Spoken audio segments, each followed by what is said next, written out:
no, Pinky, at saka syempre nadismaya ako. Magandang araw mga kababayan, nandito na naman po tayo para sa panibagong reaction video, panibagong update na naman para sa ating lahat. At naku po mga kababayan po natin, nagdadrama itong si Franz Castro dahil ayon sa kanya ay napagkaitan umano siya ng hustisya dahil binasura nga ng Korte Suprema ang kanyang kinasong grave threat kay dating Pangulong Digong at maghahabol pa umano ito mga kababayan po natin dahil hindi nila tanggap ang naging desisyon ng Quezon City Prosecutor sa kanyang kinaso kay dating Pangulong Digong. Naku, wala naman kasing basihan mga kababayan po natin ang sinasabi niyang kinaso niya kay dating Pangulong Digong kahit mga kilalang abogado ay nagsasabing, naku, wala ito, mahina ito, walang sapat na ebidensya at hindi naman diretsong sinasabi sa kanya nga.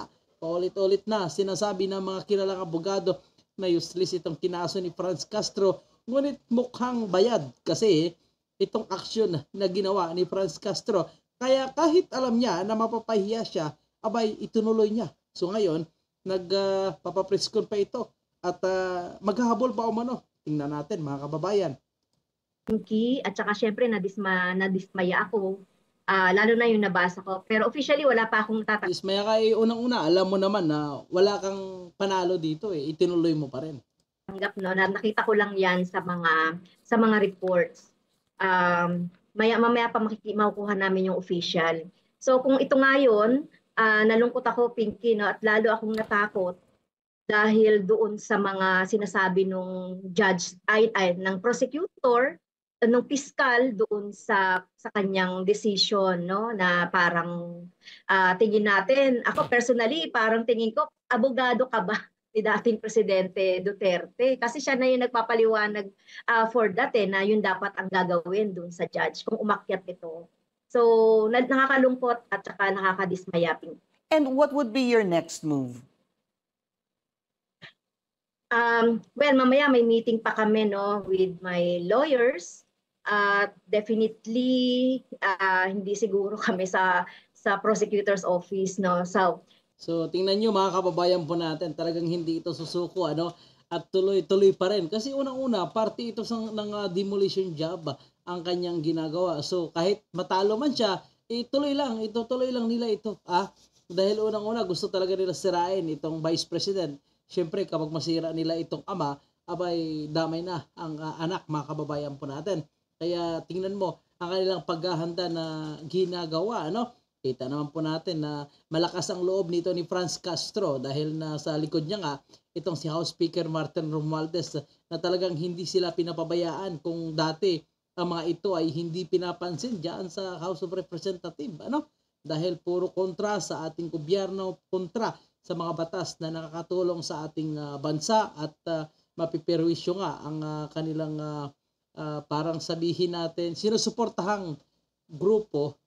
Tingnan mo ngayon, di ba? Napakalakas na nila mga kababayan po natin. Pati ang mga resolution na pinafile nila, napakabilis aprobahan at nagkakaroon ng inquiry sa House of Representatives. Yung ICC, ang Isiminay, yung iwan ko lang kung impeachment, kung itutuloy pa nila, pero malakas pa rin ang ugong-ugong mga kababayan po natin na pasikreto nilang ginagawa ito. So tingnan natin kung hanggang saan nga ba yung ibubuga nito ni Franz Castro dahil lalaban pa rin mga kababayan po natin. Kahit alam na talo na at walang basihan itong kinaso niya, hindi talaga susuko dahil siyempre alam natin malaki ang nakukuha niyang pundo kapag ipinagpatuloy niya ito, mga kababayan. So meron silang tinitignan na iba na pwede naming gawin na hindi ko pa pwedeng sabihin ito ngayon dahil inihahanda pa nila. So definitely magpa-file kami ng something Pinky para ito ay ma-question. Basically, you want to file something to question the decision of the Quezon City Prosecutor's Office junking the grave threats complaint against you. And the copy, to be clear, you're going to get a copy of the decision today lang po.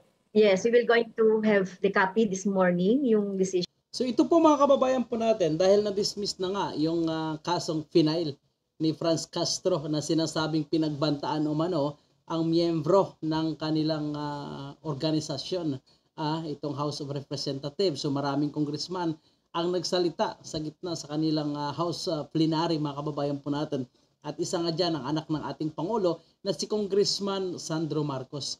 Ngayon, Sandro Marcos, dahil sinabi mo na pinagbantaan ni dating Pangulong Digong ang inyong kapwa kongresista at itong institusyon na rin na iyong kinabibilangan, ang House of Representatives, ipalagay ko baka kailangan mo humingi ng kapatawaran kay dating Pangulong Digong dahil napatunayan mismo sa korte na walang basihan itong sinasabi ni Franz Castro na pananakot sa kanya ng dating Pangulong Digong.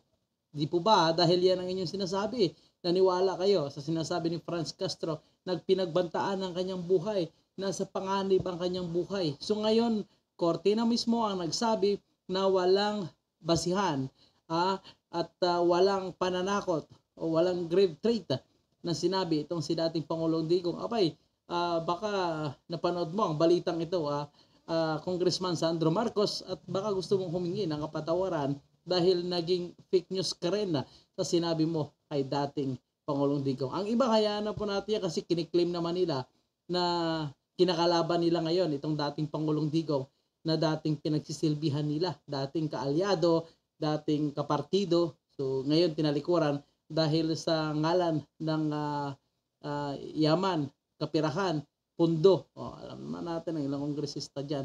Pero itong Sandro Marcos, hindi niya pa kasi dinideclare na anti-Duterte na siya. Sinasabi niya na ang kanyang panig ay nasa Duterte pa rin at tinatanong niya na malaking utang na loob ang pagpapalibing sa kanyang lolo na si Marcos Sr. So, Sandro Marcos, baka kailangan mo humingi ng kapatawaran kay dating Pangulong Digong. At sana itong si Franz Castro ay tumigil na, mga kababayan, kasi unang-una talo na dapat tanggapin na lang. Hanap na lang ng ibang paninira sa mga Duterte.